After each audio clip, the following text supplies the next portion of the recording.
6 minutes avec Stéphanie Ruskeger, directrice de la politique générale de l'affaire Genève. Bonjour Stéphanie Ruskeger. Bonjour. Merci d'être sur Radio Lac ce matin. Cette initiative, on va le rappeler, propose donc de créer 1000 emplois chaque année dans les collectivités publiques si le taux de chômage atteint 5%, mais aussi... Alors, pas si le taux de chômage, c'est 1000 emplois pour 5% de taux de chômage, mais à 4%, c'est 800, à 6%, c'est 1200. Donc, c'est pas à partir de. Et donc, il faut être assez doué en mathématiques, on l'a compris, mais dans tous les cas, même si on n'est pas doué en mathématiques, on voit qu'il y a quand même des besoins, que ce soit dans les secteurs de la santé, du parascolaire, l'aide à domicile. Pourquoi ne pas donner un gros coup de pouce et de boost aussi à ces secteurs, finalement ? Mais on le fait déjà à Genève. Pas suffisamment. On a une progression de la fonction publique qui est supérieure à la progression de la population. On a la fonction publique, la deuxième fonction publique en termes de fonctionnaires par 1000 habitants. Mais si vous allez à l'hôpital, vous voyez bien qu'il manque des gens. Si vous allez, vous ne les trouvez pas forcément. Enfin, je veux dire, non. D'abord, on a quand même un système sanitaire qui est bon, voire très très bon par rapport à d'autres systèmes sanitaires. Et puis, il y a une initiative sur laquelle on a voté il y a quelques mois au niveau fédéral qui vise à former du personnel infirmier. Je veux dire, elle règle ce problème. Mais cette initiative ne règle absolument rien parce qu'elle décrète qu'on doit créer des postes dans certains secteurs, pas dans tous les secteurs. Hein. Vous avez aussi besoin d'enseignants. Cette initiative n'en parle absolument pas. De policiers. Alors, créons chez les enseignants également. Non, mais voilà, soyons généreux. C'est simplement 1000 emplois de plus par rapport à ce qu'il y a aujourd'hui et qui est déjà une progression qui est supérieure à celle de la population. Donc, on va faire exploser tous les compteurs avec cette initiative. Et surtout, cette initiative, en fait, elle crée des emplois.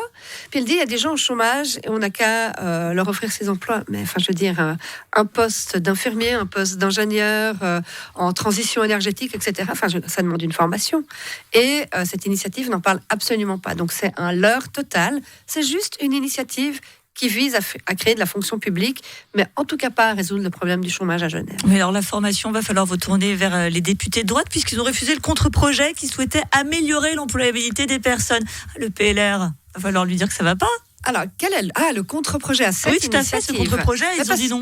Parce qu'on s'en occupe déjà, figurez-vous, il y a déjà une task force employabilité qui a été mise sur pied, qui sera transformée en commission, en conseil pérenne, qui est le conseil de l'employabilité.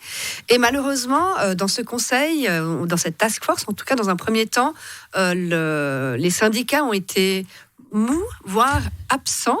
Donc, c'est la première fois que j'entends quelqu'un dire ça. Que les syndicats ont été mous ? Oui, on dit alors oui, en tout cas sur l'employabilité, non, parce qu'ils n'ont absolument non, à part créer effectivement de la fonction publique, mais c'est pas ça l'employabilité. L'employabilité, c'est permettre aux 10 000 personnes qui aujourd'hui sont sans emploi à Genève et aux 14 ou 15 000 personnes aux 10 000 chômeurs et 14 ou 15 000 personnes sans emploi, d'effectivement pouvoir trouver une place durable sur le marché du travail. On a des moyens. Cette task force employabilité a permis notamment de mettre en avant que Genève avait des moyens et que ce n'était pas forcément coordonné. Il y a la Confédération qui propose des outils, le canton, les communes et également en fait les fondations plus philanthropiques. Donc des moyens, il y en a. Maintenant, il faut qu'on coordonne le tout et qu'on permette aux gens effectivement de trouver une place durable, et notamment c'est un emploi durable qui est important sur le marché de l'emploi, mais cette initiative ne traite absolument pas de cette question, puisqu'elle ne se préoccupe absolument pas de formation. Tout de même, Genève est le canton de Suisse qui a le taux de chômage le plus élevé, on a essayé pas mal de choses, ça n'a fonctionne apparemment pas. Pourquoi ne pas tenter cette solution-là, j'ai envie de vous dire ?